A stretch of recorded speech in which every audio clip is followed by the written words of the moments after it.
Hello dear viewer, 98% of those who watch the news on our channel are not subscribed. We request you to subscribe immediately and support us to continue publishing all the news in a quality manner. மார்பக புற்றுநோய் குறித்து மக்களிடையே நிலவும் தவறான நம்பிக்கைகள் குறித்த விழிப்புணர்வு கண்காட்சி நடைபெற்றது. கோவை மேட்டுப்பாளையம் சாலை சாய்பாபா காலனி பகுதியில் உள்ள தனியார் மருத்துவமனையில் மார்பக புற்றுநோய் விழிப்புணர்வு மாதத்தையொட்டி கங்கா மார்பக பராமரிப்பு மையத்தின் முன்பு மார்பக புற்றுநோய் விழிப்புணர்வு குறித்து கண்காட்சி நடைபெற்றது. இந்த கண்காட்சியை கங்கா மருத்துவமனை தலைவர் கனகவள்ளி சண்முகநாதன் துவக்கி வைத்தார். இதில் மார்பக புற்றுநோயின் அறிகுறிகள், ஆரம்பத்திலேயே கண்டறியும் முறைகள், 18 வயதுக்கு மேற்பட்ட பெண்கள் தாமாகவே மார்பக பரிசோதனையின் முக்கியத்துவம் குறித்து விளக்கம் அளிக்கப்பட்டது.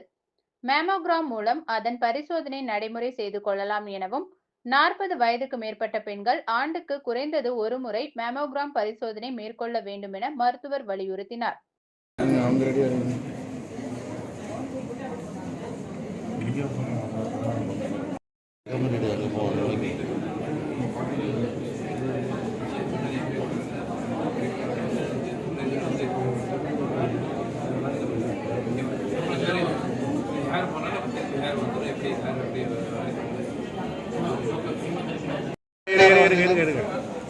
மேம் ஒரு ஸ்டெப் அந்த டெக்ஸ்ட் மட்டும் மாறிடுது.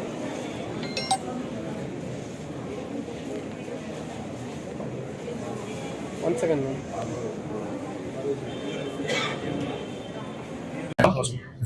இது ஆண்டுதோறும் நம்ம அக்டோபர் மாதம்ன்றது வந்து நம்ம மார்பக புற்றுநோய் விழிப்புணர்வு உண்டான ஒரு மாதம். இதே போல் அதனால் வந்து மார்பக புற்றுநோய் விழிப்புணர்வு ஜாஸ்தி பண்ணணுக்காக ஒவ்வொரு வருஷமும் இந்த மாதிரி கொண்டாடுறோம். இது 5வது வருஷம் இதை வந்து ஒரு எக்ஸிபிஷன் பண்ணிட்டு இருக்கிறோம். இதில் மெயினாக என்னென்னு கேட்டிங்கன்னா, ஃபஸ்ட்டு வந்து நம்ம ஸ்க்ரீனிங் எப்படி ஈஸியாக கண்டுபிடிக்கிறது, மக்களுக்கு எப்படி சீக்கிரம் கண்டுபிடிக்கிறது அப்படின்றது நம்ம மெயினாக எம்பசிஸ் கொடுக்குறோம். நம்ம மாதம் ஒரு முறை வந்து செல்ஃப் பிரெஸ்ட் எக்ஸாமினேஷன், சுய மார்பக பரிசோதனை பண்ண வேண்டும். அதுவும் இல்லாமல் வந்து ஆண்டுக்கு ஒரு முறை 40 வயதிற்கு மேல் ஒரு மேமோகிராம் ஒரு தடவை பண்ண வேண்டியதாக இருக்கும். ஸோ இது வந்து ஒரு பெரிய முக்கியத்துவம் கொடுக்குறோம். அதுவும் மட்டும் இல்லாமல் இப்போ பார்த்தீங்கன்னா, இப்போ வந்து இது நிறைய ஹாஸ்பிட்டல்ஸ் செய்கிறாங்க. அண்ட் இதில் வந்து நம்ம எக்ஸ்ட்ராவாக கங்கா ஹாஸ்பிட்டல் ஆல்வேஸ் ஒரு எக்ஸ்ட்ராவாக நம்ம மெயினாக செய்வோம். நம்ம இதில் ஒரு ஸ்பெஷலாக என்ன செய்கிறோம் அப்படின்னு கேட்டிங்க. இப்போ பார்த்தீங்கன்னா, இப்போ வந்து ஒரு அட்வான்ஸ்டு இப்போ டிஎஃப் ஃப்ளாப்ன்ட்டு ஒரு அட்வான்ஸ்டு மைக்ரோசர்ஜிக்கல் டெக்னிக்குங்க. இந்த டெக்னிக்கின் மூலம்